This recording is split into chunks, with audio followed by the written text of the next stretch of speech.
지금 유럽에서 배터리를 만들고 있는 배터리 업체들 가운데서 수율을 제대로 맞추는 회사들이 없다라는 얘기거든요. 그러면 우리나라 지금 3사는 이미 나가서 수율 다 맞추고 공장 가동하고 있기 때문에 우리한테도 기회가 될 수 있겠구나 하는 거. 그 다음에 ESS 배터리 관련해서 북미 시장을 지금은 중국 업체들이 많이 가져가고 있지만 우리나라 업체들이 그동안 잠잠하다가 삼성 SDI는 NCM 계열로 해서 북미 쪽에서 수주를 했고요. 이거 역시도 또 하나의 포텐셜로 가져갈 수 있다.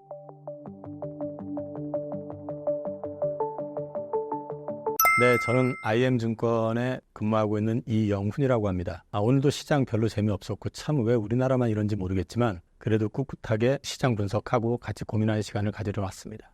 현재 국내 주식시장 분위기가 어떤가요? 국내 시장은 계속적으로 이어져 오는 건데 여전히 수급부재 상황, 그러니까 외국인 아니면 시장이 답이 없는 상황, 외국인이 사야지 움직이고 외국인이 팔면 빠지고 그런 상황이 됐고, 그 다음에 이제 특히 지난달을 좀 돌아보면은 8월 5일이었나요? 급락했을 때가 이게 환변동이 급하게 나왔었죠. 그게 이제 배경은 사실 뱅크 오브 재팬에서 금리를 인상을 하고 그 다음에 이제 발표가 났었던 미국 경제 지표, 특히 실업률이 4.3으로 급등하고 또 그때 그 비농업 고용자 수가 또 쇼킹하게 줄어가지고 경기 침체에 대한 우려감 이런 것들이 나오다 보니까 그렇게 경기 침체가 된다고 하면은 미국은 당연히 금리를 인하하겠지. 이게 나오는데 금리 인하폭이 세게 나올 수도 있겠네. 그런데 일본은 금리를 인상한다네. 여기다가 더해서 뱅크 오브 재팬의 총재 위에다가 기자회견에서 또 괜히 쓸데없는 약간 좀 오버한 게 좀 있었던 게 뭐냐면 기자가 0.5%까지 가능하냐 올리는 거를 물어봤더니 우리는 그 이상도 볼 수 있어 라고 얘기해버리니까 엔화가 초강세가 나오면서 엔캐리 트레이드가 아니고 소위 시스템 트레이딩이라고 해야 되는데요. 기계에 의해 가지고 이제 설계가 돼 있는 프로그램인데 이전에는 엔화가 워낙에 쌌었고 그 다음에 저금리였으니까 엔화를 숏을 잡고 그러니까 엔화를 매도하고 그걸 가지고 니케이 지수하고 미국 자산하고 그 다음에 이제 우리나라 코스피를 샀는데 엔화가 갑자기 급등을 해버리고 금리를 올린다고 하니까 이렇게 될 경우에는 이제 그 포지션이 다시 뒤집어지거든요. 그러니까 엔화를 사면서 엔화 초강세가 나와버리고 반대 포지션에 있던 니케이하고 코스피 그 다음에 미국 자산들이 급락해버리는 그런 상황이 연출이 됐었던 거고요. 그리고 지금 이제 그 부분에 대한 포지션은 거의 다 풀렸다고 하는데 여전히 경기 둔화에 대한 우려감은 지금 시장이 좀 갖고 있는 것 같고 특히 이제 9월 들어서 가지고도 마찬가지 흐름이 보여지고 있는데 사실 지난주에 나왔던 PC라든지 소비 관련된 거라든지 이런 것들은 나쁘진 않았는데요. 문제는 지금 그게 문제가 아니고 시장에서는 보통 소비 같은 거는 후행적이에요. 돈이 특히 미국인들 같은 경우는 소비를 쉽게 못 줄이기 때문에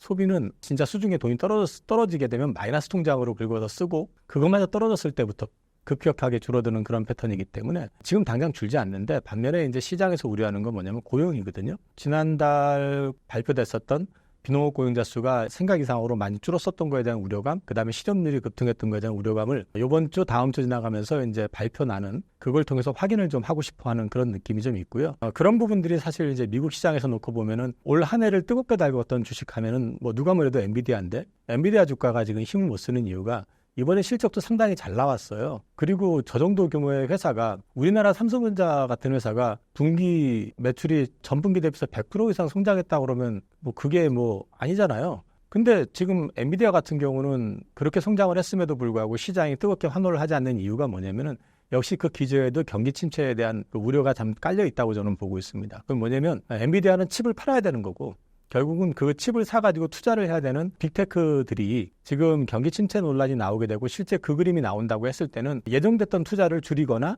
연기할 가능성이 있지 않을까 하는 우려감도 사실 좀 있는 것 같아요. 그래서 이제 이런 것들이 전반적으로 미국 증시만 좋죠, 지금 사실 어떻게 보면은. 근데 미국 증시도 보면은 이게 안정된 투자라기보단 최근에 이 개인 투자자들의 참여율이 역대급으로 높고 그다음에 이제 짧은 트레이딩이 되게 많대요. 그리고 이제 일본이나 뭐 우리 같은 경우는 계속 재미없는 상황이 됐고 두 번째는 이제 우리나라가 지금 그 금투세 이슈 계속 나오고 있지만 오늘도 금투세 관련해 가지고 발언 나오고 나서 주가가 정확하게 그 시간부터 시작해서 쭉 빠졌었습니다. 근데 이 금투세 논란 이거 이렇게 가다가 보면은요 그 전에 다 맛이 간 상태에서 막상 시행되면은 또 안 빠질 수도 있을 것 같아요. 먼저 빠져버리거든. 근데 이제 아무튼 금투세 논란에 대한 부분은 분명히 우리나라 증시 수급에는 부정적인 역할을 하고 있고 그다음에 이게 저평가 현상을 심화시키고 있는 건 틀림없다. 그리고 이걸로 인해 가지고 여전히 국장에서 미장이나 해외로 자꾸 빠져나가는 자금들이 많다라는 것도 국내 증시의 어떤 침체 이런 것들이 지속화될 경우에는 국내 산업의 성장에도 육성에도 문제가 될 수 있다는 측면에서는 이것도 좀 문제가 있는 것 같습니다. 그래서 전반적으로 그냥 평가를 좀 드리면은 지난달 내내 끌려다녔었던 것 같고 지금 현재 추세도 역시 그 추세는 계속되는 분위기고요. 아마도 시장은 연준하고 시장하고 눈높이를 좀 맞추는 과정을 적어도 FOMC 전때까지는 지속되지 않겠느냐. 그 얘기는 무슨 얘기냐면 지금 연준은 경기 침체 아니라고 그랬잖아요. 근데 경기 침체 아니면 금리를 B컷을 할 이유가 없습니다. 그런데 시장은 경기 침체 아니라는데 B컷을 기대해요. 그러니까 시장의 논리가 이율배반적인 게 뭐냐면 경기 침체가 아니면서 B컷을 요구하는 거는 뭐냐면 결국은 증시 부양을 좀 세게 해주길 바라는 그런 마음이 좀 들어가 있는 거거든요. 그런데 실제 막상 또 B컷에 대한 부분이 또 강조가 되면 또 뭘 걱정을 하냐면 진짜 경기 침체 아니야? 두 가지 마음이 지금 교차하고 있거든요, 시장이. 그러다 보니까 이걸 좀 눈높이를 계속 좀 맞춰가는 과정.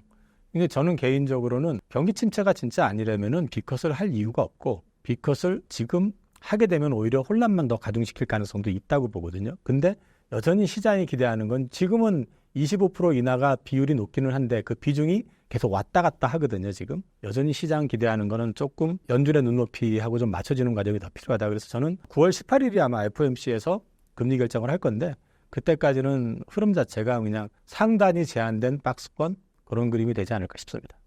남은 하반기 주가를 전망해 주신다면요? 저는 4분기 이게 지금 저도 두 마음이에요. 지금 제가 좀 스트레스가 많아요. 왜 많냐면 현금 비중이 되게 높아요. 어떻게 하다 보니까 현금을 계속 만들게 돼가지고 손절을 해서 현금을 만든 건 아니고요. 그런데 생각보다 증시가 좀 힘이 없어요, 지금도. 그러다 보니까 여러 가지 주변 정황이나 그다음에 종목들을 놓고 봤을 때 이 종목은 좀 내가 많이 사도 되겠다라고 이렇게 확신이 드는 게 별로 보이질 않아요. 그러니까 제가 올해 내내 좋게 봤었던 바이오 같은 경우도 지난주에 좀 과열 현상이 좀 나왔기 때문에 오히려 지난주에 저는 비중을 줄였고 그다음에 조선 같은 경우도 제가 이제 계속 말씀을 드려왔었지만 모 채널 그러니까 경제방송에서 7월 말에 좀 급하게 올라가는 건 과열이다. 그래서 지금 올라가는 것 때문에라도 최소한 기간 조정은 필요할 것 같다라는 말씀을 드렸었고 그거를 지난주에 제가 다시 철회를 했거든요. 이제는 좀 관심을 가져보셔도 괜찮을 것 같다. 그 정도고 그다음에 방산 같은 경우도 제가 계속 좋게 보고 올해 내내 유지를 했지만은 최근 들어와서 비중을 좀 줄였습니다. 근데 이제 이 부분 역시도 마찬가지로 좀 과하다. 그리고 폴란드 계약에 대한 기대감이 굉장히 높은데 이번에 안 될 가능성이 좀 높지 않을까? 그 폴란드 외신이나 이런 것들 SNS 그 전 국방장관 SS나든지 이런 것들을 좀 조회해 보면은 그런 그림들이 조금 보여가지고 저는 좀 비중을 줄인 상태고요. 그러다 보니까 현금이 많아요. 근데 그걸 가지고 뭘 사지 하고 쳐다보고 있으면 아직까지 좀 이렇게 방향이 잡히질 않아서 저도 애매한데 개인적으로는 4분기에 한 번 정도는 시세가 나올 것 같아요, 시장은. 그런데 우리를 보면은 이게 딱히 지금 뭘 사야 될지에 대해서 확신이 서질 않아. 그래서 조금 애매한 그런 상태에 있습니다. 그래서 시장 어떻게 봐라고 물어보시면 4분기 초 전후 10월, 11월 초 요때는 좋지 않을까라는 기대를 하고 있거든요. 근데 오히려 이제 막상 또 선거 끝나고 나면은 그 후유증이 좀 있을 가능성도 있다라고 봐서 4분기 내내 좋다기보다는 저는 좋다라고 하면은 10월에서 11월 초반 정도까지가 아닐까 싶습니다. 이사님 같이 현금 보유가 많은 사람들은 어디에 투자하면 좋을까요? 애매하다니까요, 지금. 그러니까 사실은 지금 시장의 움직임도 마음에 들지 않고 그다음에 종목들을 공부하면서 찾아보는데 사실 제가 좋아했던 바이오 섹터도 지금 많이 올라 있고 그다음에 많이 오른 게 중요한 게 아니라 지난주에 이제 종목별로 보면은 좀 과열 시그널이 좀 많이 보였어요. 거래량이 폭증했다든지 아니면은 뭐 새벽부터 기사 내고 주가 폭등했는데 거기서 기관 투자가들 막 팔아대가지고 거래량 엄청 터뜨리고 개인 투자자들이 다 안 왔다라든지 이런 것들이 많이 보인단 말이에요. 근데 지금 시장이 수급이 넘치고 옛날 뭐 2020년 코로나 팬데믹 이후 때처럼 자금이 밀물듯이 들어오면 개인 투자자들의 힘에 의해 가지고 주가가 부양이 될 수도 있지만 지금 그런 분위기는 아니거든요. 근데 개인 투자자들이 고점에서 거래 엄청 터지는 상황에서 물량을 싹 받았다 그러면 이거는 당장에 주가가 다시 올라가긴 좀 어렵지 않느냐. 그러니까 솔직히 말씀드리면 지금 있는 그 가격선 정도도 예전에는 나쁘지 않아라고 생각했는데 지금은 수급이나 이런 흐름을 놓고 봤을 때는 조금 과열이다라는 생각이 들어서 일단은 저는 좀 지켜보고 있는 상황이고요. 이 부분에 대한 문제는 좀 저 개인적으로도 이달 내내 좀 고민을 하면서 포지션을 어떻게 가져갈지를 좀 생각을 해봐야 될 것 같아요. 하반기 주가에 영향을 줄 만한 요인은 무엇이 있나요? 우선은 앞서도 말씀을 드렸지만 경기 침체에 대한 연준의 입장 그리고 지표 이게 이제 만약에 경기 침체에 대한 부분이 비중이 커진다. 예를 들어 가지고 그런 부분이 좀 부각이 된다고 했을 경우에는 금리 인하 압력이 가중될 수밖에 없잖아요. 근데 반대로 지금 엔화는 일본 같은 경우는 지금 물가도 자기네들이 목표했던 그 수준 이상으로 올라오고 있고 그렇기 때문에 이제 금리를 다시 조금 올려야 되는 그런 동인이 생긴 상황이란 말이에요. 이럴 경우에는 다시 엔화가 강해지고 그다음에 달러는 약해지고 그런 상황이 강해지잖아요. 거기다가 만약에 침체가 된다고 했을 때는 이게 인하폭 자체가 커질 수가 있잖아요. 그러면 충격을 받을 수 있어요. 근데 지금 연준은 지금 그 경기 침체 아니라고 지금 계속 얘기를 하고 있고 이런 부분들을 갖다 그러면 이제 확인을 좀 하려고 하지 않을까. 개인적인 생각도 앞으로 나올 지표에서 경기 침체에 대한 노이즈가 심할 거라고 생각은 안 해요. 왜 안 하냐면 지금이 대선 기간이잖아요. 여태까지 미국 경제가 이렇게 운영이 됐었던 건 사실은 아주 정상적인 흐름에서 운영됐다고 저는 보지는 않거든요. 계속해가지고 연준은 QT를 했는데 경기 부양을 지금 재무부에서 계속 단기채 발행하면서 레버리지 일으켜가면서 계속 키워왔었단 말이에요. 그래서 사실 그 자금들이 전반적으로 퍼진 게 아니라 사실 AI 쪽으로 많이 확산이 돼서 왔었던 거고. 그래서 이런 부분들이 지금 유지가 됐는데 이제 대선이 코앞인데 지금 그 코앞에 놔두고 예를 들어가지고 고용자 수 뭐 이런 거 있잖아요. 비농업 고용자 수. 정부에서 고용을 늘리지 않았을까? 이제 이런 생각 있잖아요. 거의 어차피 정부 고용 비중이 크기 때문에 뭐 이런 것들도 좀 있고 해서 그 지표 자체가 나쁘게 나올 것 같지는 않은데 아무튼 저는 이런 부분들을 앞서 말씀드린 것처럼 시장의 눈높이하고 연준의 눈높이를 좀 키 맞추기를 어쨌든 이달에는 좀 진행을 계속 할 것 같다. 그리고 이제 엔화의 강세와 관련돼 가지고 이게 중요할 거라고 보기 때문에 하반기에 이렇게 주목해서 봐야 되는 거는 다른 것보다는 엔화의 흐름을 좀 봐야 된다. 그러니까 이거는 앞서도 말씀드렸지만은 일본 같은 경우는 이제 금리 인상의 니즈가 커진 상황이거든요. 근데 일본 경제에서 일본 국채 상황이나 이런 걸 보면 금리 인상을 또 많이 할 수도 없어요. 이게 상한은 또 제한이 돼 있긴 하지만 어쨌든 금리 인상을 하는데 상대방인 달러가 만약에 금리 인하를 어떻게 하느냐에 따라서 이제 엔화의 강도가 나올 수 있잖아요. 그래서 엔화가 강하게 나온다고 했을 경우에는 시장에는 그렇게 우호적이지 않을 것 같다. 그래서 이제 엔화를 좀 지켜보셔야 될 것 같고 엔화 강세가 나왔을 땐 당연히 원화도 강세가 나올 겁니다. 근데 이제 원화가 강세가 나오는데 문제는 우리가 잘해서 원화가 강세가 나오면 한국으로 당연히 돈이 들어오겠지만 우리가 잘해서가 아니라 이런 역학관계 때문에 어쩔 수 없이 얼떨결에 원화 강세가 나올 경우에는 생각처럼 외국인들이 한국에 적극적으로 들어오지 않을 수도 있다. 그러면 우리는 사실 원화가 약세일 때 수출이 잘 되잖아요. 무역 수지 흑자 많이 커지고 하는데 원화가 강세로 반전이 되면 어쨌든 우리 기초 체력이 튼튼해서 원화 강세가 될 경우에는 외국인 투자자들이 밀려 들어오면서 주가도 좋아지고 이런 분위기인데 그게 아니라 떠밀려가는 분위기가 된다 그러면 우리한테 별로 좋을 건 없어요. 그런 딜레마가 지금도 사실은 원화가 1,400원 근처에서 놀다가 1,330원까지 내려왔는데 안 들어오잖아요. 그죠? 지금 약간 그런 느낌이거든요, 지금. 거기다가 또 내부적으로 금투세 이슈 계속해서 나오잖아요. 오늘도 뭐 보완을 해서 연내 한 해 어쩌네 또 뭐 이런 얘기 나오고 하니까 이런 것들이 계속해서 이제 변수로 자리 잡을 수밖에 없다라는 게 하반기 남은 시간 동안에 이제 보셔야 될 거는 대내적으로는 금투세, 대외적으로는 아무래도 엔화 강세의 강도. 이게 결국은 미국 경기 침체하고 맞물려 가지고 어떻게 작용할 건지. 침체가 된다는 아니지만 어쨌든 그 논란과 맞물려 가지고 그거를 좀 주목해서 보실 필요는 있을 것 같습니다. 시장이 좋아진다면 어떤 주식 섹터에 관심 가지면 좋을까요? 저는 올해 내내 사실은 이제 바이오, 조선, 그다음에 방산, 그리고 포트 내에 있었던 거는 이제 자동차 쪽, 그리고 2차 전지하고 반도체 이렇게 커버를 해왔는데 이 중에서는 저는 뭐 바이오 계속해서 좋게 보고 있고요. 다만 이제 바이오 앞서 말씀드렸지만은 지난주에 좀 과열 시그널이 나온 상태이기 때문에 숨고르기가 좀 필요하다 이것도. 그런 맥락에서 좀 말씀을 좀 드리고 싶고 조선 같은 경우는 이제 약 한 달 보름 정도 고점에서부터 하락 조정이 좀 있었거든요. 그리고 이제 이런 것들은 단기 급등에 대한 부담은 좀 완화된 측면이 분명히 있습니다. 그리고 이제 하반기에도 실적이 개선이 되는데 여기서 이제 변수가 원화가 갑자기 강세로 돌아섰잖아요. 근데 이제 환이 이 정도면 저는 그렇게 크게 문제될 거라고 생각은 안 하는데 더 강해져가지고 1,300원 밑으로 갑자기 떨어진다. 갑자기 단기간에 그렇게 될 경우에는 이제 매출하고 손익에 영향을 줄 수는 있어요. 그게 변수긴 할 것 같은데 조선 같은 경우는 그럼에도 불구하고 3분기부터는 건조 선박 100%가 흑자다. 한 개 회사를 제외하고는 나머지 회사들은 다 이제 흑자 선박을 갖다가 건조하는 구조기 때문에 이익률 자체가 좋아질 거예요. 그래서 이제 실적이나 이런 것들을 놓고 봤을 때 조선주 같은 경우는 지금부터는 관심 가져보셔도 괜찮을 것 같고요. 그 다음에 방산 제가 기간 조정 좀 필요하다는 느낌으로 말씀을 드렸는데 이번에 이제 폴란드 전시회가 지금 3일부터 시작이 되는데 원래는 그 전시회 기간 동안에 우리나라하고 폴란드하고 현대로템의 K2 전차 2-1차 계약 될 거라는 기사가 폴란드 현지에서도 나왔었고 국내에서도 나왔었는데 제가 알고 있기로는 이번엔 좀 쉽지 않을 것 같은 그러니까 폴란드 현지에서 기사 자체도 조금 노이즈가 좀 있는 상황이고요. 그래서 이게 만약에 무산이 됐을 경우에 주가는 조금 쉬어가지 않을까? 단기적으로는 지금 최근에 방산업체들 주가 중에서 로템 주식이 제일 많이 올랐는데 그것 때문에 조금 쉬어가는 그림이 좀 나오면 전반적으로 한풀 좀 꺾이는 그림이 나오면 오히려 이제 꺾이고 나서 기간 조정 받고 나면 그때가 기회가 되지 않을까. 지금보다는 그렇게 말씀을 좀 드릴 수 있을 것 같고 자동차는 이제 밸류 프로그램 얘기가 이제 나왔잖아요.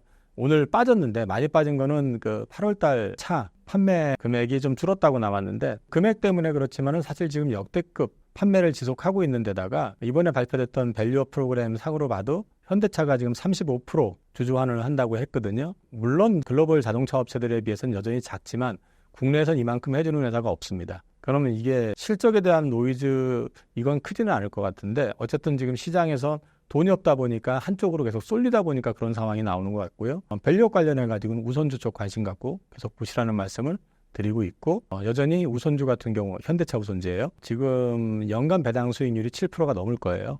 그러니까 관심 갖고 보셔도 괜찮을 것 같다라고 말씀드리고 싶고요. 그 다음에 기왕에 한 거 나머지도 하면은 반도체 같은 경우는 엔비디아 여파 이게 당분간은 좀 확인을 하고 싶어 할 거기 때문에 당장 돌아서긴 어려울 것 같다. 이거는 좀 지금 만약 투자 대상으로 보면 좀 뒤로 놓고 보셔도 될 것 같고 그다음에 이제 2차전지 최근에 좀 올라왔잖아요. 이거는 제가 2차전지 관련해서 말씀을 드렸을 거예요. 지난달에 나오진 못했지만은 그 전달에도 드렸던 것 같은데 내러티브에 의한 상승 그거는 뭐냐면 당장의 숫자에는 안 붙는데 이게 그 당시에 나왔었던 게 뭐냐면은 LG에너지 솔루션이 르노로부터 5조짜리 LFP 배터리를 수주를 했었어요. 그거는 우리나라 배터리 업체가 처음으로 LFP 배터리를 자동차 업체에 납품한 거예요. 그럼 LFP는 다 중국이 가져간다고 그랬는데 우리도 가능하네. 그 다음에 유럽에서 가장 배터리 잘 만든다고 하는 노스볼트가 배터리 수율 문제 때문에 BMW가 삼성 SDI로 방향을 바꿨습니다. 그리고 폭스바겐도 재검토에 들어간 상황이 됐는데 이 얘기는 무슨 얘기냐면 지금 유럽에서 배터리를 만들고 있는 배터리 업체들 가운데서 수율을 제대로 맞추는 회사들이 없다라는 얘기거든요. 그러면 우리나라 지금 3사는 이미 나가서 수율 다 맞추고 공장 가동하고 있기 때문에 우리한테도 기회가 될 수 있겠구나 하는 거.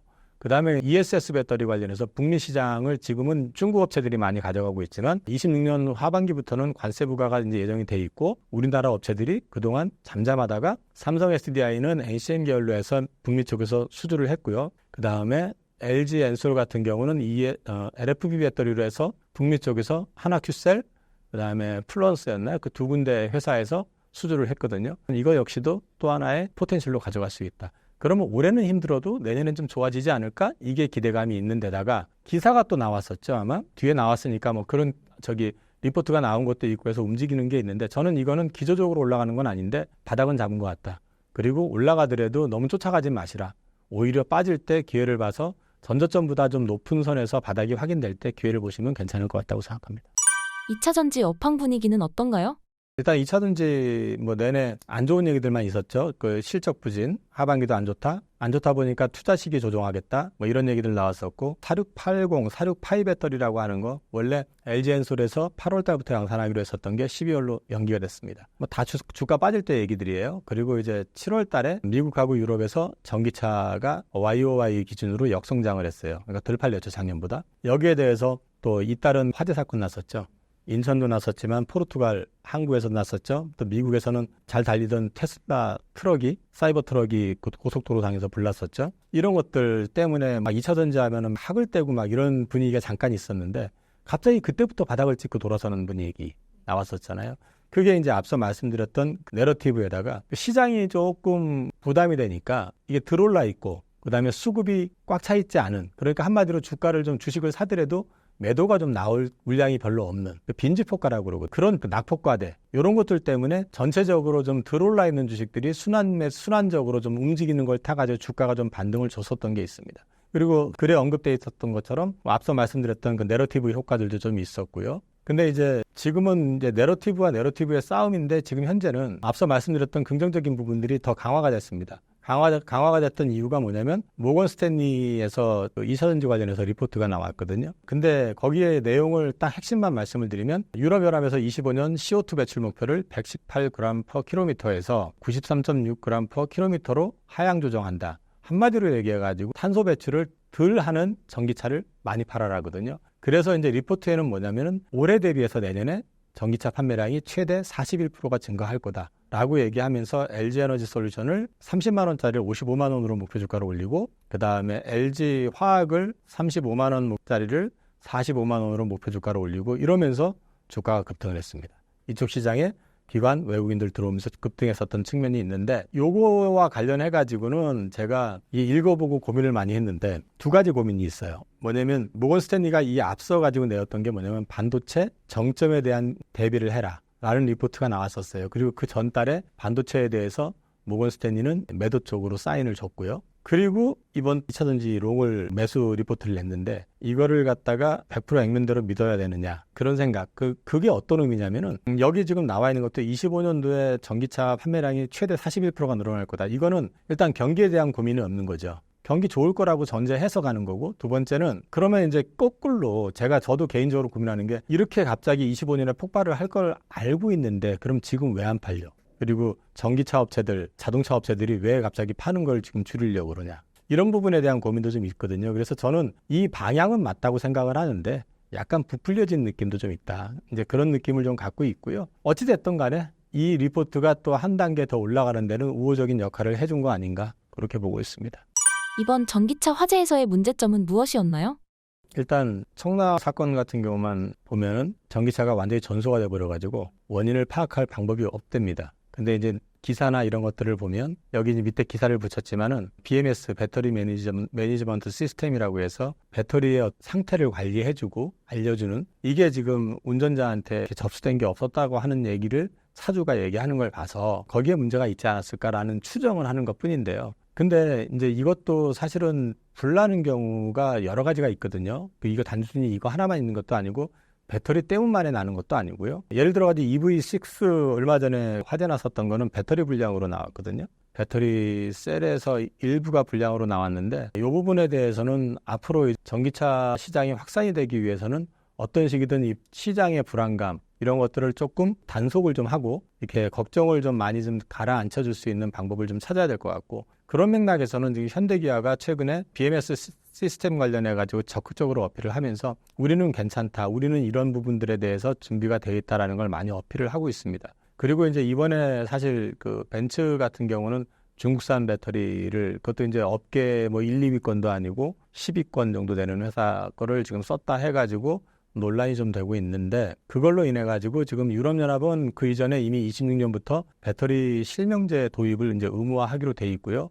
국내에서도 이 부분을 이제 강화를 하게 될 것 같아요. 그렇게 되면은 결국은 배터리 업체들의 책임감 이런 것들이 더 커지게 될 것이고 그렇게 될 경우에는 배터리 업체의 안전성과 관련되어 있는 경쟁력에 대한 부분은 앞으로 좀 주목을 좀 해볼 필요가 있지 않을까. 그런 맥락에서 봤을 때는 BMS 특허 같은 경우만 해도 우리나라 업체들이 지금 가지고 있는 게 지금 한중일 10개 회사를 놓고 봤을 때 우리가 55% 특허를 지금 가지고 있을 정도로 많이 갖고 있고 그다음에 이런 부분들에 대해서 안정성에 대한 부분을 계속 보강을 해오고 있기 때문에 이런 게 강화가 되면 우리한테는 나쁘진 않을 것 같습니다. 그리고 참고적으로 요거는 이제 옛날 기사를 붙이는 건데 스마트폰 그거 기억하실지 모르겠지만은 갤럭시 제가 기억하기에 S7이었나 그랬던 것 같은데 화재로 인해 가지고 좀 포비아 현상이 좀 있었어요. 그래가지고 그때 당시에 비행기 탈 때 그 폰 못 가지고 탄다라고 이제 그랬던 적이 있었어요, 잠깐. 근데 사실 그때 그게 막혀버렸었으면 더 진화가 안 됐겠지만은 그 리스크를 갖다가 지금 적극적으로 삼성전자라든지 뭐 아이폰이라든지 이런 쪽에서 갤럭시 노트 7이었네요.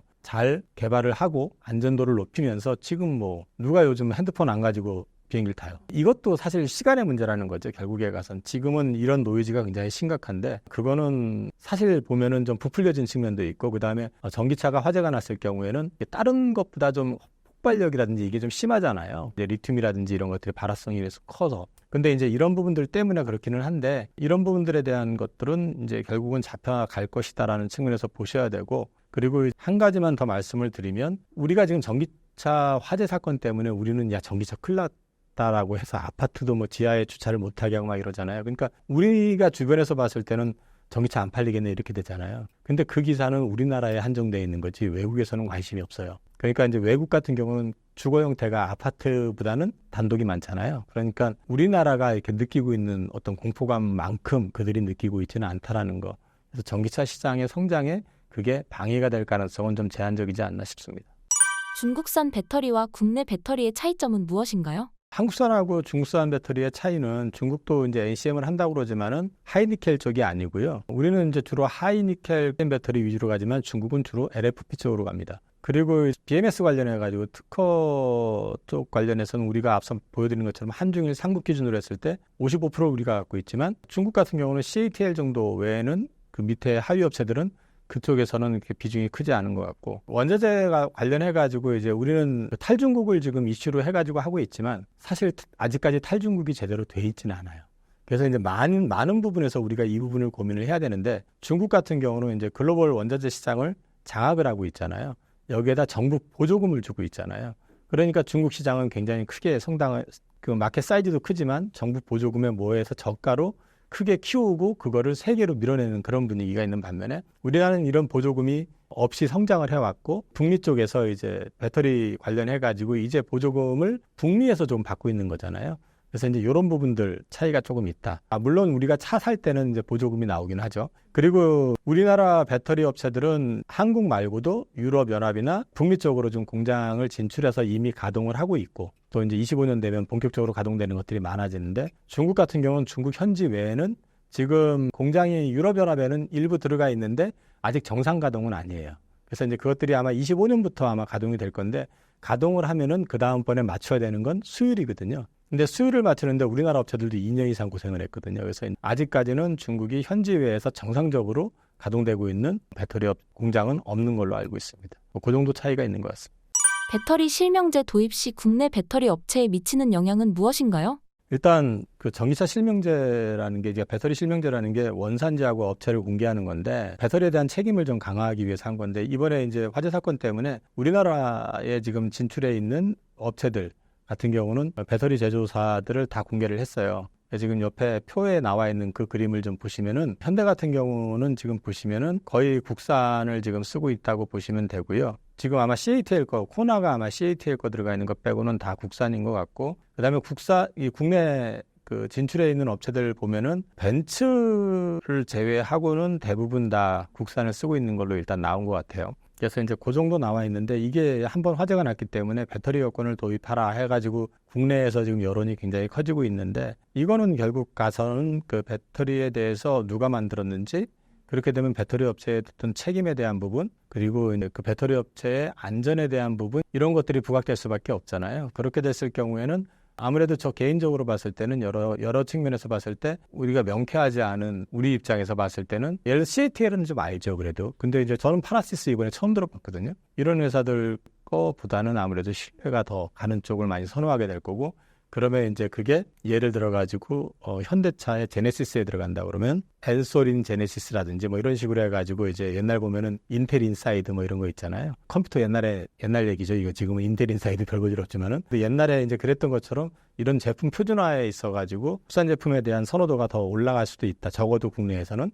그 다음에 또 한 가지 이제 외국에서도 26년부터 EU에서는 이게 이제 시행이 된다고 했을 때는 결국 그 부분에 있어서도 그 유럽 연합 내에서 소비자들 입장에서도 그 어느 배터리 걸 채용을 해가지고 만든 차인지에 대한 것들 이런 것들이 이제 가격하고 이런 것들하고 맞물려가 선택을 하는데 조금 영향을 미치지 않을까 그런 생각이 좀 들고요. 지금 제가 이 표 가져온 것들은 그냥 한번 보시라고 기사 이런 것들을 좀 했는데 전체적으로 봤을 때는 이번에 벤츠 거는 좀 BMS 결함으로 해서 리콜도 좀 경력이 있었던 것 같고 그런 그림이고요. 이게 지금 일단 그 오토기어라고 하는 이제 유튜브에서 화면 캡처해서 가져온 건데요. 보시면은 EQS 350 22년식 그 21년에 제조했던 거를 분해를 해가지고 보여주는 건데 여기 이제 언급했던 것처럼 배터리 설계하는 데 있어가지고 뭐 여러 가지 면에서 조금 문제점을 지적을 하시더라고요. 제가 뭐 특별히 말씀을 드릴 건 아닌 것 같고 내용을 좀 보시라는 측면에서 대신에 이게 아이오닉 5에 들어가 있는 배터리 앞에 거하고 그림을 조금 비교를 해보시면은 확연하게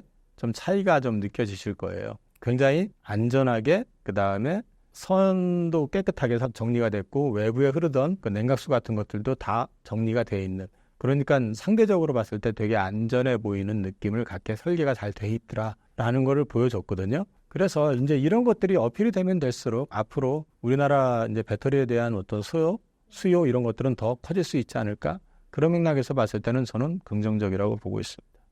배터리 3사 현황은 어떤가요? 삼성 SDI, GM 배터리 합작 법인 설립 등. LG 엔솔 같은 경우는 2분기 컨퍼런스 콜에서는 하반기도 크게 기대하지 마라 하면서 가이던스는 하향을 했는데 최근에 하향했던 것보다는 좀 좋아질 것 같아 라는 뉘앙스로 얘기를 했고요. 그 다음에 앞서 말씀을 드렸던 것처럼 외국계 증권사인 모건 스탠리에서 목표 주가를 55만 원으로 올렸다. 이런 것도 좀 우호적으로 작용을 하고 있고, 내용을 좀 보면은 GM5 공장 그 3공장 이거 시험 셀즈인데 이 3공장을 도요타용으로 지금 검토하는 것 같아요, 보니까요. 그래서 이제 그거는 기사가 났었고요. 그 다음에 엔솔에서도 재무 리스크를 감안해가지고 투자는 좀 조절하겠다는 얘기를 했고, 엔솔 뉴스로 보면은 46파이 배터리는 양산을 11월로 좀 연기했고, 그 다음에 전고체는 2030년으로 연기했고, 연기한 거는 안 좋은 것 같지만은 11월도 곧 다가옵니다. 그리고 현재 이 46파이 쪽으로 해가지고 양산을 하는 데가 없기 때문에 어찌됐든 이게 그때만 된다 해도 나쁘지 않을 것 같고, 이거는 또 화재 리스크를 굉장히 줄일 수 있는 측면에서는 굉장히 나중에 봐서는 획기적인 어떤 제품이 될 가능성도 높다는 측면에서 먼저 양산을 실시한다고 했을 때는 LG엔솔한테는 굉장히 긍정적인 그림이 그려질 수 있다. 그리고 이제 주로 거래하는 업체는 테슬라, 르노, 현대 이런 쪽이 있고요. 만드는 배터리는 원통형하고 파우치, 그렇게 보시면 될 것 같습니다. 그리고 삼성 SDI 같은 경우는 실적 부진을 얘기하는데 3사 중에서 실적이 제일 좋습니다. 왜 제일 좋다고 말씀을 드리냐면 얘네들은 AMPC를 별로 거의 받지 않는데도 영업이익이 분기 2천억 이상이 나와요. 그래서 안정적인 이익을 좀 가지고 있다라는 측면이 있고요. 그 다음에 최근에 말씀하신 것처럼 GM 각형 합작공장 건설을 발표를 했고, 여기는 현금 흐름이 좋기 때문에 투자는 예정대로 집행하겠다라고 얘기를 했고요. 그리고 46파이 관련해서는 25년 상반기에 양산을 하겠다는 입장을 밝혔고, 특히 전고체는 27년 양산을 계속해가지고 얘기를 하고 있습니다. 근데 이제 지금 사실 화재가 한번 나고 나니까 전고체 배터리에 대한 관심도 많고 이쪽에 대해서 막 테마주도 일고 하는데, 양산이 된다고 해서 이게 엄청나게 팔린다 이런 개념은 아닌데, 일단 시장 선점, 그 다음에 좀 알리는 효과 이런 것들 좀 감안을 해서 하는 것 같고요. 주요 거래처는 스텔란티스, 폭스바겐, BMW가 있고, 그 다음에 만드는 배터리 형태는 각형하고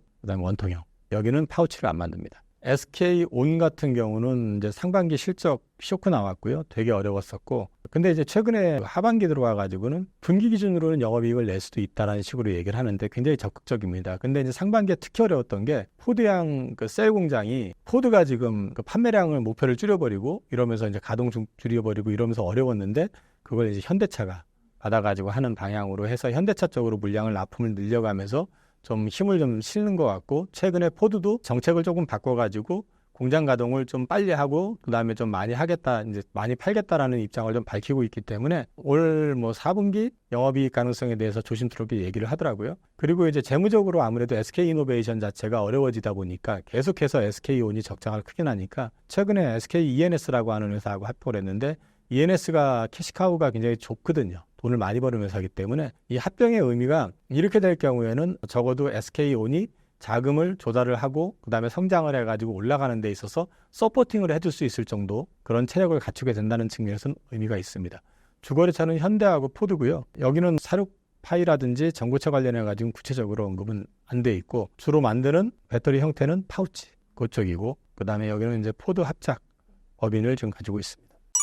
배터리 3사 같은 경우 조정을 받을 만큼 받은 것 같은데 투자하는 건 어떻게 생각하시나요? 내러티브에 의해서 반등할 거라고 했잖아요. 내러티브에서 반등해가지고 벌써 LG엔솔은 30% 넘게 올랐어요. 여기서 추가 상승 가능하다고 보는데, 상승폭은 저는 아주 크진 않을 것 같아요. 저는 아직까지 실적에 의한 반등은 아니고, 이런 내러티브에서 움직였고, 그 다음에 최근에 빈집 효과 이런 것들이 좀 이제 많이 작용했던 측면이 있고, 또 한 가지는 이제 롱숏 하던 그 플레이어들이 반도체를 팔면서 그동안 공매를 쳤던 이쪽을 되감으면서 했던 측면도 좀 있기 때문에 추가 상승은 뭐 가능할 수 있는데, 이게 아주 크게 기대할 정도는 아닌 것 같다라고 생각이 되고, 앞서 말씀드린 것처럼 혹시라도 뭐 여기서 추가로 10%, 15% 올랐다가 다시 되밀렸을 때, 이게 저점이, 이전 저점이 예를 들어서 LG엔솔 같은 경우가 한 30만 원이라고 한다면은, 이게 저점이 예를 들어서 36만 원, 35만 원, 아니면 그 이상이 됐든 아니면 형성이 되는 가격이 있을 거 아니에요. 이번 저점보다는 높은 데서 바닥이 확인이 된다고 그러면 거기서는 좀 잡아보셔도 괜찮을 거예요. 외국인 투자자가 8월 들어 LG에너지솔루션과 포스코홀딩스 배터리 주식을 순매수한 이유가 무엇인가요?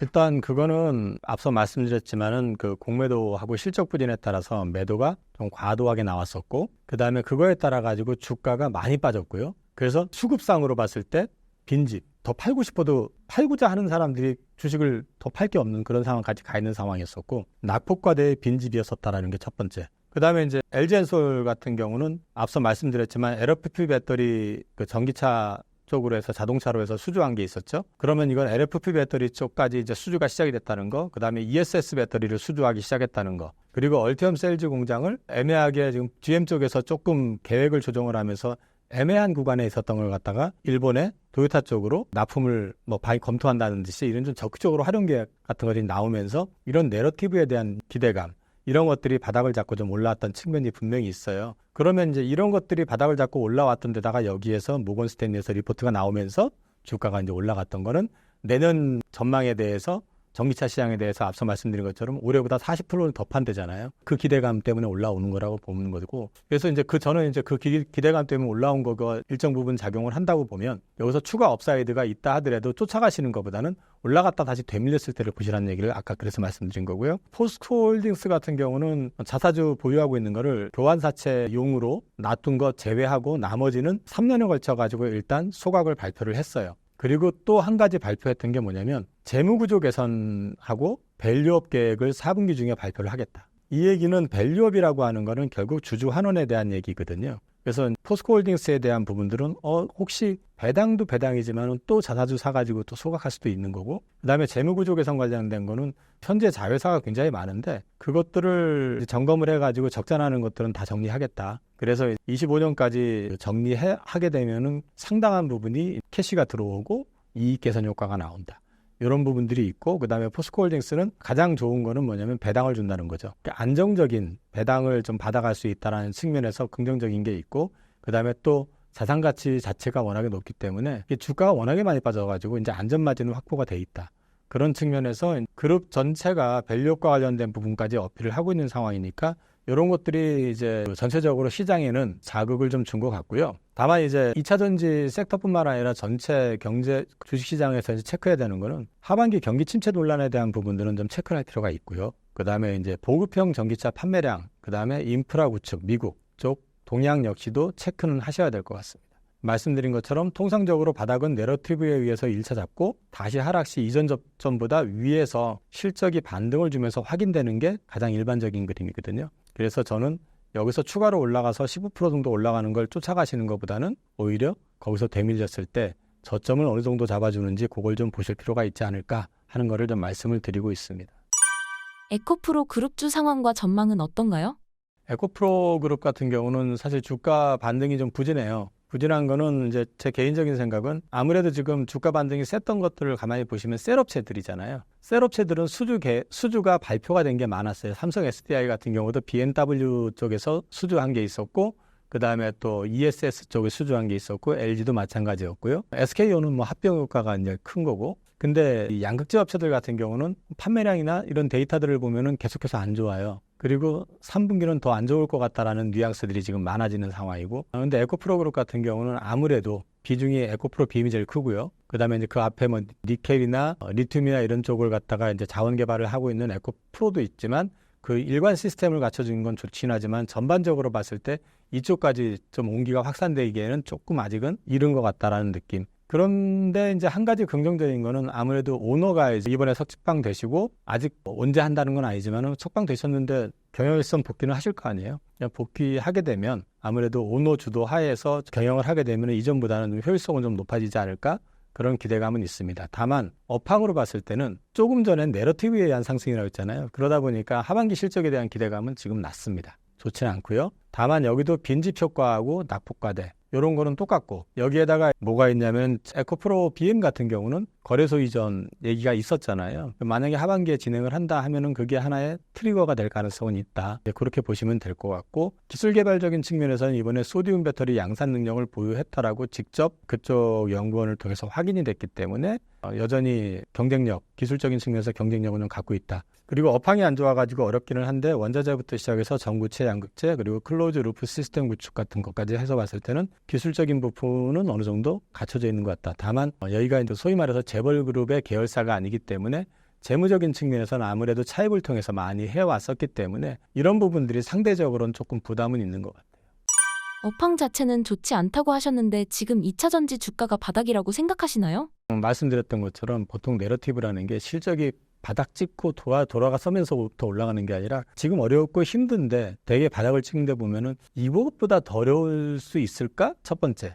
그다음에 두 번째는 뭐냐면은 지금 되게 어려운데 예를 들어서 목말라 하는 사람들 특히 군인들만 할 때 야 저기만 넘어가면 물 있어 뭐 이러면은 참고 가잖아요. 약간 그 느낌 그게 이제 내러티브라는 거죠. 올해 실적에는 전혀 반영이 안 되는데 힘들어 죽겠는데 르노에서 갑자기 5조짜리 야 우리 거 좀 만들어줘 탁 던져주고 그럼 르노에서 그거를 5조짜리를 예를 들어 가지고 배터리 업체 엔솔이 받으면 거기 양극재 납품 누가 하냐는 거죠. 그죠? 근데 뭐 그런 것들이 하나씩 연결이 되잖아요. 그런데 이 밑으로 아직 확산이 되고 있지 않은 거는 이 셀 업체들 같은 경우는 전기차하고 가장 밀접하기 때문에 전기차의 성장이 커진다라고 그러면 셀은 잘 되겠네까지는 연결이 되는데 이 밑은 지금 그럼 나도 좋아지겠네 이렇게 하기에는 실적이 워낙에 지금 그래서 지금 또 한 가지는 셀 업체들은 대개 3사들이 다 재벌 그룹 소위 말해서 좀 재무적으로 안정성을 갖춘 회사들이잖아요. 근데 이제 이 나머지들은 상대적으로 조금 재무적으로 덜 하잖아요. 이제 그런 것들이 조금 순서의 차이를 좀 두고 있는 거 아닌가 싶고요. 보통 이런 내러티브에서 일단 바닥을 잡고 반등을 주고 앞서 말씀드린 것처럼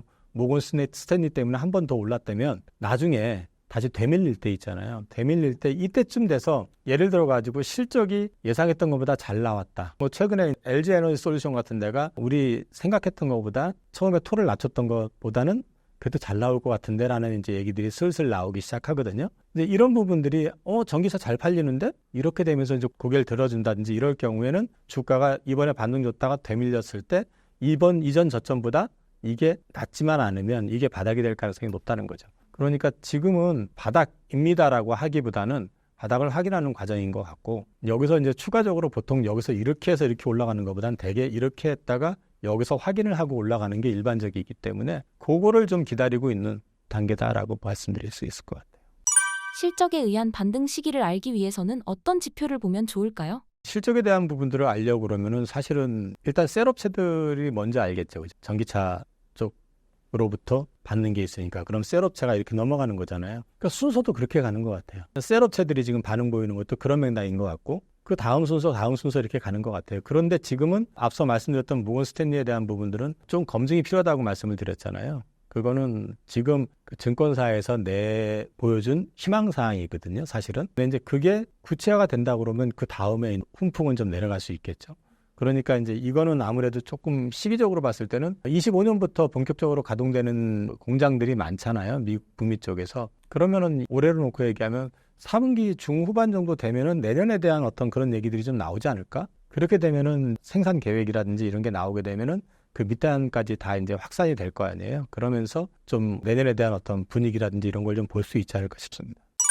2차 전지가 반등한다면 가장 먼저 살아날 곳은 어디인가요? 솔직히 말씀을 드리면 모르겠습니다. 아까도 말씀을 드렸지만 살아난다는 거는 전기차 판매가 회복이 된다는 거잖아요. 그러니까 수요가 살아난다는 얘기잖아요. 그러면은 통상적으로 전기차 쪽 판매량이 먼저 살아나게 될 거고 살아난다는 걸 느끼게 되면은 자연스럽게 셀업체한테 먼저 오파가 들어갈 거 아니에요. 그러니까 순서상으로 봤을 때 셀이 먼저 반응을 할 거라고 생각하고 지금도 셀이 먼저 반응을 했던 이유가 거기에 있는 것 같아요. 저는요. 그래서 셀업체들이 먼저 반응이 좀 보일 것 같고 그 다음에 소재업체들한테 확산되는 그런 분위기가 나오지 않을까 싶어요. 근데 이제 중요한 거는 이게 뭐가 먼저 반응할까라고 얘기했을 때는 이미 저는 이번 반등을 통해 가지고 셀업체들이 먼저 반등을 해주는 걸 보여줬기 때문에 반응도 그렇게 될 거라고 보는데 이제 가장 중요한 거는 그 가운데서 뭐가 가장 경쟁력이 있고 그다음에 또 시장을 장악을 할 것이며 이익률이 높을 것인지 이 부분에 대한 이제 고민을 좀 해야 될 것 같거든요. 근데 이제 이게 사실 이제 논란이 좀 많잖아요. 예를 들어 가지고 배터리 셀업체들 같은 경우도 AMPC를 다 가져간다고 했다가 또 나눈다고 했다가 이런 얘기들도 좀 있었고 그다음에 양극재 업체들 같은 경우도 보면 그 전에 이제 기본적인 어떤 안전 마진이라고 해야 되나 그 이익을 갖고 있었는데 리튬 가격이 위해 가지고 사실은 마진을 볼 거라고 생각했는데 여기서 손실이 커져버리는 바람에 재고 평가손이 커진 거 아니에요, 다들. 그러니까 이제 그런 부분들이 정리가 돼가면서 어느 쪽이 마진이 제일 크게 가져갈 수 있는지 그다음에 지역적인 특성 그다음에 쇼티지가 어디가 제일 많이 나는지 이런 거를 그때 가서 봐야 되는 거죠. 그래서 이제 그거를 좀 체크하는 게 먼저 고민을 좀 해볼 필요가 있지 않을까 싶어요, 저는요. 쇼티지가 어디가 가장 많이 날지 지금은 예측이 어려울까요? 지금 상황에서는 지금 북미 시장 기준으로 했을 때 쇼티지가 가장 큰 쪽은 전해액 쪽입니다. 왜냐면은 그 전해액은 한국에서 만들어서 미국으로 못 가져가요. 신선도가 중요하고 물성 특성 자체가 이걸 어디 포장해서 가지고 옮길 수도 없어요. 그래서 전해액 업체들은 보통 셀업체 바로 옆에 붙어 있어요. 그리고 재고를 안 남겨요. 만들어 달라고 하면 즉석에서 만들어서 넘겨주는 그런 그림이거든요. 그래서 사실 원래 전해액 쪽이 마진이 높지는 않아요. 그런데 지금은 약간 쇼티지 상황 뭐 이런 것들 때문에 그런 수요도 좀 있고, 또 한 가지는 전해액 업체들이 이제 마진이 안 났다 보니까 거기 첨가제들을 자꾸 만들어 가지고 마진을 붙이는 그런 작업들을 지금 하고 있거든요. 그래서 지금 현재로 봤을 땐 전해액 쪽이 쇼티지 상황인 것 같고, 근데 이제 앞으로는 어떻게 될지는 봐야겠죠. 근데 이제 현재로 봤을 때는 그렇게 일단 눈에 보이는 건 그쪽이다 말씀드릴 수 있을 것 같아요. 우리나라 전해액 업체는 어디를 주목하면 좋을까요? 전해액 업체는 글로벌 탑10 중에 8개가 중국 업체고요. 1개가 일본, 1개가 우리나라의 그 엔캠이라는 회사가 있고요. 그 다음에 있는 회사가 솔브레인 홀딩스가 있고요. 덕산테코피아가 있고, 그 다음에 동아 일렉트로라이트라고 해가지고 비상장 회사가 있어요. 그렇게 있고요. 4개 회사들이 아마 전부 다 미국 쪽으로 들어가는 걸로 알고 있습니다. 근데 지금 거기서 본격 가동이 들어가 있는 거는 다 가동된 건 아니고, 그것도 일부만 가동이 되고 있는 건 엔캠 쪽인 것 같고, 그 다음에 이제 나머지들도 순차적으로 가동이 될 것 같고요. 그래서 이제 그쪽 안에서 어느 쪽이 더 좋을지에 대해서는 고민을 해봐야겠죠. 미국 대선 결과가 국내 전기차 배터리 산업에 미치는 영향은 무엇인가요?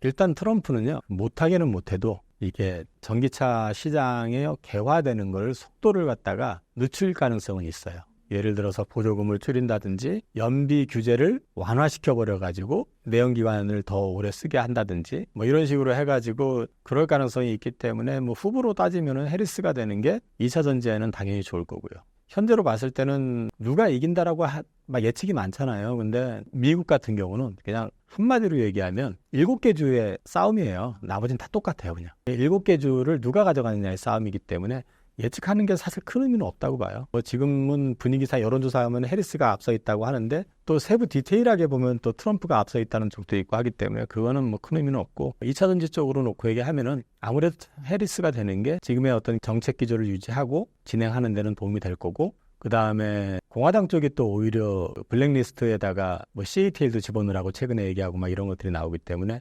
그쪽에선 또 그런 거 가지고 또 우리 도와주는 느낌, 그런 게 있기 때문에 뭐 나쁘진 않을 것 같고요.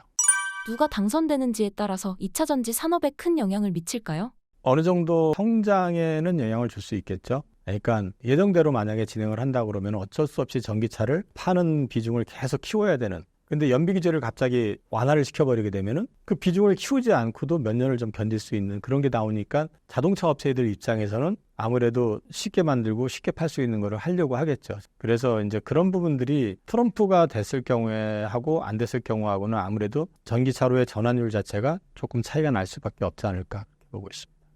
국내 반도체 주가가 지지부진한 이유가 무엇인가요? 우선 말씀드렸던 것처럼 경기 침체 노이즈입니다. 제가 볼 때는 엔비디아의 그 역대급 실적이 계속 나옴에도 불구하고 엔비디아가 지금 힘을 못 쓰는 이유는 엔비디아 자체의 문제가 아니라 경기 침체 노이즈가 좀 나온 상황이다 보니까 M7 쪽 같은 경우 빅테크들이 과연 경기 침체가 왔을 때 또는 온다고 하면은 투자를 지금처럼 계속 유지할 수 있을까? 말은 그렇게 하는데 거기는 철저하게 주주 우선이잖아요. 주주들의 입김이 되게 세기 때문에 아니 이익도 못 내고 돈도 못 버는데 계속 쏟아부을 거야? 이런 식의 이제 압박을 받게 되면은 투자를 줄이거나 조정을 할 가능성도 있다라는 우려감이 있는 것 같고요. 그 다음에 이제 또 테크에 대해서 사이클에 대해서 조금 노이즈가 있어요. 정점 온 거 아니야? 라는 이제 그런 얘기들. 특히 블랙웰 출시와 관련해 가지고 연기가 됐잖아요. 그러면서 좀 여러 가지 얘기를 하는데 사실 보통 이제 신제품이 나오고 나서 계속 업사이클을 가다가 이게 또 그 다음 버전으로 업데이트되는 과정에서 이런 노이즈들이 나오고 나서 정점을 찍는 경우들이 많다고 그래요.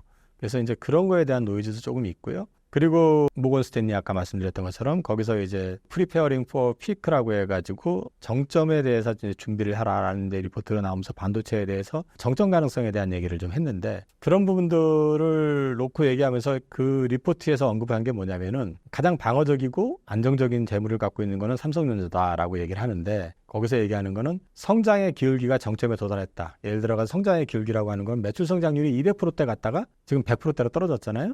그 다시 이게 또 몇십 프로로 떨어지고 이런 그림이 나오지 않겠느냐라는 거. 그리고 캐펙스 투자가 25년이 사상 최고치를 예상을 하고 있다. 이 얘기는 이제 투자 관련된 것들이 크게 늘어나게 될 때는 통상적으로 반도체가 정점을 찍었었다라는 얘기고, 그 다음에 이제 이게 주로 이제 HBM에 많이 들어가긴 하지만요. 그 다음에 이제 재고가 여기서 이제 다시 상승제로 전환될 거라고 전망을 해놨더라고요. 3분기부터. 이 얘기가 이제 사실 이게 맞다고 그러면 이 노이즈가 좀 더 커질 가능성이 좀 있어요. 그리고 이제 그 리포트에서 얘기한 건 AI 컴퓨팅을 제외하면 하반기부터 수요가 감소할 거다라고 얘기를 하는데 이 그래프 그림이 이제 거기 리포트에 나와 있는 그림인데요. 이게 이제 우리나라 수출하고 그 다음에 또 하나는 반도체 관련해가지고 보시면은 수출하고 거의 동행하는 느낌이 있죠. 성장하고 하는 것들이. 근데 보면은 수출이 고점에서 더 늘지 않고 깔딱깔딱거리는 느낌이 조금 나오잖아요. 그 다음에 이제 마찬가지로 반도체도 이제 피크 레벨에서 지금 조금 흔들리는 모습이 나오고 있는데 정점에 도달한 거 아니냐라는 이제 얘기들을 하는 거고요. 그 다음에 이게 이제 성장의 기울기 자체가 정점에 도달하는 분위기다 하면서 3분기부터 재고가 재차 증가할 전망이라고 이제 리포트에서 얘기를 했습니다. 보시면 이건 전망이에요. 여기 지금 늘어나는 거는. 근데 그 이유가 전통 테크, PC하고 스마트폰이 성장이 좀 둔화되어 있고 부진하다. 이런 것 때문에 이제 그렇게 얘기를 하고 있고요. 그 다음에 이제 D램 고정가 관련해가지고 YOY 이제 돼 있는 부분들이 있는데 여기에 보시면은 이제 고정 가격 자체가 고점에서 이제 옆으로 늘어지고 있는데 지난달 그 D램 가격이 좀 빠진 것 같더라고요 또. 그래서 이제 이런 부분들이 고정가 부분이 이제 정점에 도달한 느낌 이런 얘기들이 좀 나와 있고요. 그래서 이 모건 스탠리 쪽에서는 이제 반도체 고점에 대한 얘기들이 지금 나오고 있는 거고 반면에 이제 국내 증권사 리포트들을 가지고 얘기를 하면은 그동안은 이제 AI 가속기 중심으로 해서 B2B 투자에서 따구로 한다면은 B2C로 넘어갈 거다라는 얘기들을 해요. B2C라고 하는 거는 뭐 스마트폰이 됐든 노트북이 됐든 이런 것들이죠. 그리고 이제 데이터 센터 중심이었던 게 이제 주로 IT와 모바일 쪽으로 방향이 바뀌면서 이제 아무래도 반도체 사이클에서 이제 레거시 쪽으로 많이 방향이 좀 바뀔 수 있다. 그리고 이제 메모리 캐펙스가 이제 투자를 하는 데 비해 실제로 그 효용성, 그 다음에 이제 나오는 것들이 생각보다 높아지지 않는다라는 얘기를 한다는 얘기는 HBM이 수율이 높진 않잖아요. 지난번에 얘기했을 때 HBM3가 저기 하이닉스가 수율이 뭐 80%까지 올랐다 그러는데 지금 저기 어디죠? 저 마이크론 같은 경우가 지금 30%대 뭐 이런 얘기 나오고 있고 삼성은 그것도 뭐 하여튼 뭐 그런 얘기들 나오고 있잖아요. 그래서 그런 부분들에 대한 얘기들도 있고요. 그다음에 이제 대만의 디지타임즈라고 하는 기사에서 제가 뽑은 건데 여기서는 글로벌 수요가 25년까지 113% 증가한다. AI 가속기에 대한 수요는 꾸준하다라는 얘기를 계속 하고 있기 때문에 그거 아니다라는 이제 반박 기사라고 보시면 되고요. 그리고 이제 메모리 시장 판을 흔드는 HBM에서 반도체 초호환기를 앞당긴다라고 이제 언급이 되어 있는데 이런 것들이 이제 HBM 쪽으로 많이 할당이 되어 있다 보니까 거꾸로 범용 디램 쪽으로 투자가 없어요. 그러니까 범용 디램이 가격이 유지가 되고 올라가고 있는 이유가 뭐냐면은 공급이 없어서 그래요. 수요가 늘어서가 아니고 지금은. 그러다 보니까 이제 가격이 유지가 되는데 이거를 그럼 누가 뒤통수를 칠 가능성이 있느냐 그러면 현재 돈 갖고 있는 쪽은 삼성밖에 없어요. 근데 삼성도 그렇게 안 하지. 왜? 지금 낸드 같은 경우는 아직 100% 가동이 안 되고 있거든요. 그리고 여기서 자기네들이 캐펙스 투자해가지고 가격 떨어지면 HBM에서 지금 삼성이 지금 힘들어 하잖아요. 경쟁력이 없기 때문에 옛날 같으면은 누구 하나 죽이기 위해서 그렇게 하겠지만 지금 3사 체제로 돼 있는 데서 쉽지가 않거든요, 지금은. 그리고 한 번 또 2017년인가요? 그때 화랑 왔다고 했을 때 이 19년에 대폭 투자했다가 한번 박살이 났던 적이 있기 때문에 이거는 그렇게 될 것 같지는 않고 그래서 이거는 생각보다 길게 유지가 되지 않을까. 라는 얘기를 하고 있고요. 그래서 지금 이 반도체 시장 같은 경우는 이제 앞서 말씀드렸던 모건 스탠리가 얘기했던 그 내용이 지금 지지부진한 이유라고 말씀을 드리면 되고요. 제가 본의 아니게 설명을 좀 하다 보니까 반드시 그것만은 아니다라는 걸 갖다가 국내 증권사 리포트하고 그다음에 이제 외국계 디지타임즈 기사 이런 걸 통해 가지고 제가 조금 서포팅을 좀 해드렸습니다. 이번 엔비디아 실적은 좋게 나왔는데 주가는 반대로 흘러갔는데요. 어떻게 보시나요?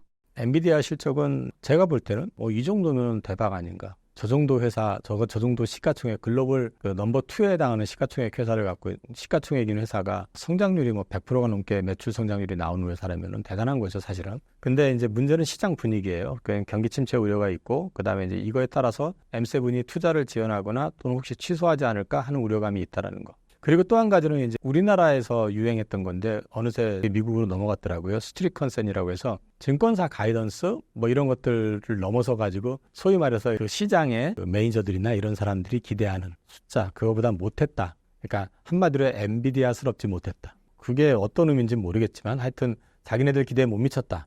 이렇게 해가지고 이제 조금 지지부진했던 측면도 좀 분명히 있고 그다음에 이제 블랙웰 지원 사태가 중문 공백으로 인해서 성장률 둔화를 야기했다. 이런 논리. 그러니까 블랙웰이 정상적으로 나갔으면 더 나갔을 텐데 이제 이런 것들 때문에 그럼 블랙웰 출시가 안 되는 것 지연된 거는 또 다른 이유가 있는 거 아니야? 이런 거를 가지고 이제 자꾸 노이즈를 일으켰던 것 같고요. 영업이익률 75%면은 뭐 이건 제조업이 아니죠, 사실은. 이건 금융에서도 이렇게 하기 쉽지 않을 텐데. 그러니까 이 정도 수익률을 갖고 있는 회사라고 하면은 저는 성장과 수익성이 둔화된다 하더라도 이 회사는 뭐 실적에 대한 부분들은 크게 고민할 건 없는 것 같은데, 다만 이제 지금 현재 엔비디아가 고속 성장을 하기 때문에 높은 밸류를 받았었잖아요. 이제 그 밸류를 좀 이제 재조정하려고 하는 움직임은 좀 있는 것 같아요. 그래서 제가 반도체 말씀을 드릴 때 항상 이전과 같은 기울기로 상승했었다면 앞으로 다시 엔비디아가 올라간다 하더라도 이전과 같은 기울기보다는 좀 완만하게 그렇게 움직이지 않을까 보고 있습니다.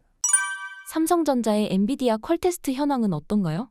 구체적으로 삼성전자에서 2분기 컨퍼런스 콜 할 때 얘기했던 건데, 고객사하고 NDA 준수 때문에 정보를 언급할 수 없다라고 얘기를 했고요. HBM3는 지금 모든 GPU 고객에게 양산 공급을 하고 있고 2분기에 매출이 3배 정도 늘어났다니까 3는 정상적으로 팔고 있다는 얘기인데 3E가 문제거든요. 3E 8단 제품이 지난 분기 초에 양산 램프업을 준비하면서 샘플을 제공했고 평가 중이다라고 하는데, 이 부분 관련해가지고 지금 확인된 거는 3E 같은 경우는 8단이잖아요. 그러니까 한 개 칩에 대해서는 통과가 됐고 8단에 대한 테스트가 지금 진행이 되고 있는 것 같더라고요. 근데 이제 업계에서 예상하고 있는 거는 3분기 중에는 퀄 테스트 통과되지 않을까라고 기대를 하는 것 같아요. 그리고 12단 같은 경우도 이제 양산 램프업 준비는 마친 상태라고 얘기를 했는데, 이거는 조금 더 시간이 좀 필요할 것 같고, 이거는 아직 12단을 테스트하는 게 아니라 칩 자체, 그거 하나에 대해서 테스트를 지금 하고 있는 것까지만 지금 알려져 있습니다. 그래서 이거는 뭐 언제 된다 얘기는 못할 것 같고, 일단 3E에서 8단 버전 같은 경우는 시장에서 기대하는 것도 그렇고 한 3분기 내에는 어쨌든 퀄 테스트 관련해서 응답이 있지 않을까 그렇게 보고 있는 것 같습니다. 삼성전자의 엔비디아 퀄테스트 통과 기사가 나온다면 주가에 영향을 줄 수 있을까요? 근데 이제 딜레마가 너무 많이 우려먹었잖아요.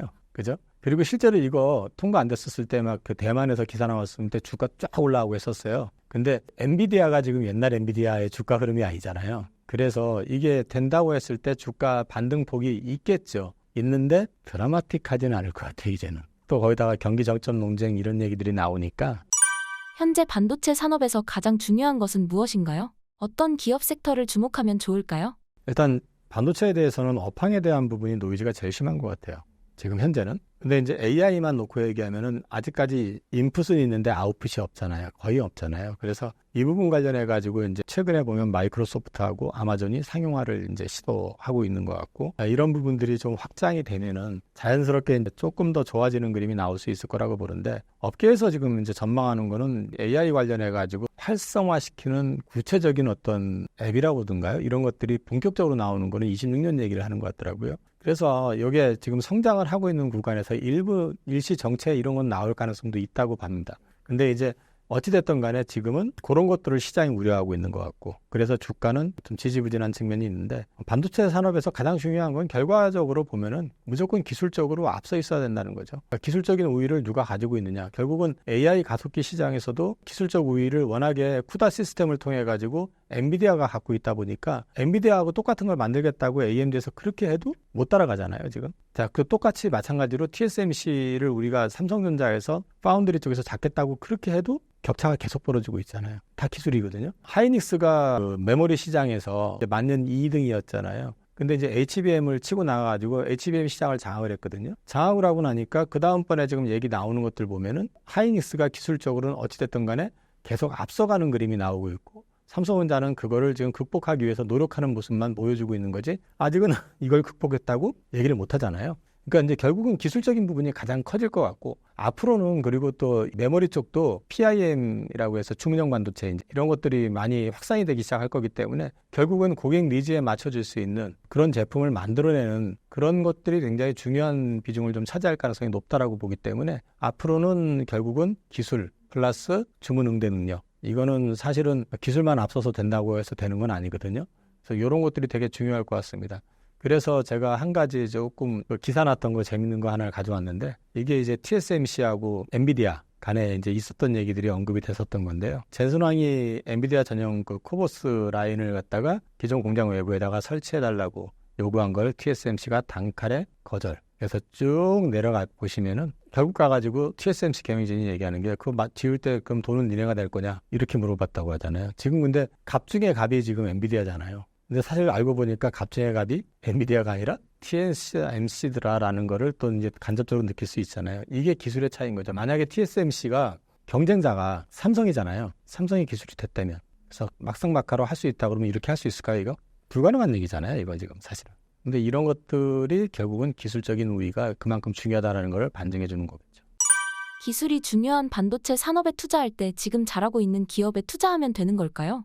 일단 삼성전자가 그 레거시 제품에서는 글로벌 탑이었었고요. 그거를 수십 년간 지켜오다가 지금 사실은 레거시 제품에서 물론 규모는 여전히 넘버원인데 HBM에서 지금 기선을 제압당했고 그다음에 그 시장에서는 지금 하이닉스가 50% 이상을 50%가 넘죠. 거의 절대적인 수치를 지금 장악하고 있기 때문에 지금 버거워하잖아요. 지금 한 번 기술이 역전이 되면 이렇게 힘들어질 수가 있어요. 그래서 이 기술이 제일 좋은 거는 어떤 이런 순위가 바뀌는 어떤 과정에 있는 거 찾아내는 게 되게 중요할 수도 있어요. 그러니까 과거에 삼양라면하고요. 삼양식품 지금 잘 나가고 있지만 삼양식품하고 농심이 있었는데 농심이 만년 2등이었었거든요. 삼양식품이 1등이었었고. 근데 이게 확 뒤집어졌었던 일이 있었어요. 그게 우지파동 나면서 삼양이 우지파동 문제 대응을 잘못해가지고 뒤집어지고 나서 이게 몇십 년간 온 거예요. 근데 최근에 보시면은 국내에서 판매량은 모르겠는데 주가는 이미 이게 뒤집어졌죠, 지금. 왜 그러겠어요? 불닭볶음면. 이런 게 사실은 경쟁을 하는 데 있어가지고 기술적인 측면, 그 다음에 시장을 장악하는 데 있어가지고 여러 가지 측면에서 이제 그런 변수들이 나오는 그 트리거가 나오는 그 시점에서 들어가게 되면 거기서 대박이 날 수가 있거든요. 근데 그걸 캐치하는 게 능력이죠, 사실. AI 무용론에 대한 생각과 이것이 주가에 미치는 영향은 무엇인가요? 사람은 일단 한번 편리한 걸 쓰고 거기에 익숙해지면 그걸 절대 못 끊습니다. 우리나라 사람들이 언제부터 커피 먹었다고, 그죠? 그 다음에 스마트폰 언제부터 우리가 스마트폰 썼다고. 이거 스마트폰 초기 나왔을 때만 해도 스마트폰 안 된다라고 하면서 고집했다가 망했던 회사들이 꽤 많잖아요. 노키아도 그랬었고 우리나라 LG 같은 경우도 사실은 방향전환을 늦게 해가지고 결국은 이제 핸드폰 시장에서 퇴출됐잖아요. 그러니까 편리한 걸 한번 써보게 되면은 그걸 끊을 수가 없어요. 지금은 그냥 간단하게 챗GPT 통해서 뭐 물어보고 뭐 이런 거지만 앞으로 이게 점점 더 확산이 되기 시작하면은 AI가 보여줄 수 있는 어떤 한계라는 게 어디까지 갈지는 모르잖아요. 지금도 사실 기본적인 것만 해준다고 해도 사실 요즘 그런 거 많잖아요. 대학생들 그 리포트 쓰는 것도, 그죠? 그냥 끊지를 못하는 거예요. 옛날에는 다 일일이 찾아서 고민해가지고 써야 되는 걸 갖다가 알아서 써줘 버리니까. 근데 이런 부분들이 대중으로 확산이 되기 시작하면 AI는 이제 시작하는 거죠, 사실은. 아직은 초기 시장이고 이제 텍스트에서 이제 동영상으로 진화되고 있는 단계이기 때문에 그 향후 연산하고 추리를 하게 될 경우에는 이게 어디까지 진화가 될지 모르죠. 어떤 판단에 대한 것까지도 어쩌면은 좀 비참한 얘기지만 우리가 판단해야 될 걸 거기에다 맡길 수도 있는 거죠. 그러니까 이제 이런 부분들, 이런 것들 감안해 놓고 본다 그러면은 이제 앞으로 가능성 있는 것 중에 하나가 자율주행이죠. 우리가 운전을 하고 다니고 우리가 판단했던 걸 갖다가 기계가 판단을 하게끔 하는 거. 이런 것도 역시 AI 쪽이잖아요. 그런데 이 시장이 미국에서도 실제로는 지금 사용자 수가 10%가 안 된답니다. 근데 이게 끝이다라고 얘기할 수 있겠냐는 거죠. 그리고 사라질 수 있겠느냐. 자율주행 저는 안 해봤지만 저는 솔직히 못 믿을 것 같은데 아직은. 근데 자율주행을 이용해 보신 분들은 고속도로나 이런 데서는 그냥 하신다고 하더라고요, 지금도. 근데 이제 그런 부분들을 감안해서 놓고 보면은 이 부분은 앞으로 좀 확장되고 확대될 영역이 더 많다. 근데 왜 제가 그 생각을 하냐면 스마트폰 안에 이제 앱으로 우리가 은행 거래를 하잖아요. 근데 이거 처음에 찝찝해서 저 못했었어요. 처음에는. 뭔지 모르게 찝찝하잖아요. 그 유출될 수도 있고 믿을 수 없고. 근데 지금 누가 은행 가가지고 줄 서서 기다려가면서 그거 하는 사람 몇 명이나 돼요. 다 이걸로 하잖아요. 무서운 거 이거. 편해지니까. 편하니까. 여기서 할 수 있는 게 입출금뿐만 아니라 돈을 내가 수중에 안 갖고 다녀도 이걸로 다 해결이 되잖아요. 그죠? 거기다가 대출도 심지어 여기서 해버리면은 뭐 그냥 뚝딱 되잖아요. 대출 필요하신 분들은. 그러니까 이제 이런 부분들이 편리성이 한번 몸에 익숙해져 버리게 되면 이거 끊지 못한다는 거죠. 그리고 여기에 더 중요한 거는 이 AI가 단순히 기업 간의 문제가 아니라 이건 국가 안보하고 이제 연결이 될 가능성이 되게 높다는 거죠. 지금도 그렇고요. 그래서 이게 AI가 이제 국가 안보하고 또 맞물려 가지고 움직일 수밖에 없는 구조이기 때문에 이쪽에서 만약에 처지는 국가들 같은 경우는 향후에 국가의 어떤 위상이나 또 경제적인 측면에서 많이 처질 수밖에 없을 거다. 그래서 이게 되게 중요하다. 그래서 우리도 이거는 어떻게 하고 있는지 또 뭘 준비해야 되는지에서 고민을 해야 될 것 같고 이거는 앞으로도 저는 계속해서 확장될 가능성이 높기 때문에 이게 만약에 이것 조종 무용론 뭐 이래가지고 확 꺾인다. 절대 저는 이걸로 끝나지 않을 거다. 지금은 국제전화 뭐 쉽게 되잖아요. 근데 인터넷 처음 나왔을 때 새로운 기술에서 공짜 전화 그게 나왔었어요. 저 지금 처음 시연해보고 깜짝 놀랐었거든요. 이게 돼? 하면서. 별로 음질도 좋지도 않은데 다이얼 패드라고 하는 거. 그래서 그것 때문에 제가 새로운 기술을 샀었어요. 근데 그 돈 되는 것도 아니잖아요. 공짜인데. 결국 망했잖아요. 그러니까 없어졌잖아요. 그래서 사업을 바꿨잖아요, 우리가. 그러니까 이런 부분들이 결국 가가지고 한번 경험을 해버리게 되면 자연스럽게 이 부분들은 계속 업데이트되면서 성장이 될 거다. 다만 한 가지, 기계가 인간을 지배하는 영화에서나 보는 그런 상황까지만 가지 않았으면 좋겠어요. 그거는 개발하시는 분들이나 국가에서 잘 알아서 하실 문제일 것 같고요. 마지막으로 신사임당 구독자분들께 한마디 부탁드립니다. 장이 편해가지고 좀 웃으면서 좋은 얘기 많이 하고 그다음에 서로 막 이렇게 축하도 좀 하고 했으면 좋겠는데 장이 좋지 않다 보니까 뭐 와가지고 저도 요즘 투자할 거 없어가지고 현금 쌓아놓고 있다, 뭐 고민하고 있다 이런 소리만 하는데 저도 좀 많이 불편한 지금 시장입니다. 근데 저도 또 사실 이런 말씀드리기가 참 죄송해요. 왜냐하면 이제 이 시장 자체가 다른 나라 시장 대비해가지고 좀 편하고 괜찮아야 되는데 시장이 여러 가지로 좀 복잡하다 보니까 근데 뭐 주식을 산다는 것 자체는 미래를 준비한다는 거잖아요. 그러니까 우리나라 경제가 지금 뭐 경제적으로 봤을 때 계속 적자나던 거 어쨌든 흑자 전환됐고 무역도 어쨌든 수출도 좀 올라오는 상황이고 하니까 너무 그렇게 비관만 하시지 마시고 좀 좋은 쪽으로 생각하시면서 대신에 주식을 투자할 땐 돈을 투자하는 거기 때문에 너무 그냥 쉽게 덤비지 마시고 좀 고민하시면서 공부하시면서 투자를 하시면 그래도 언젠가는 좀 더 좋은 날이 오지 않을까 그렇게 말씀을 드리고 싶습니다.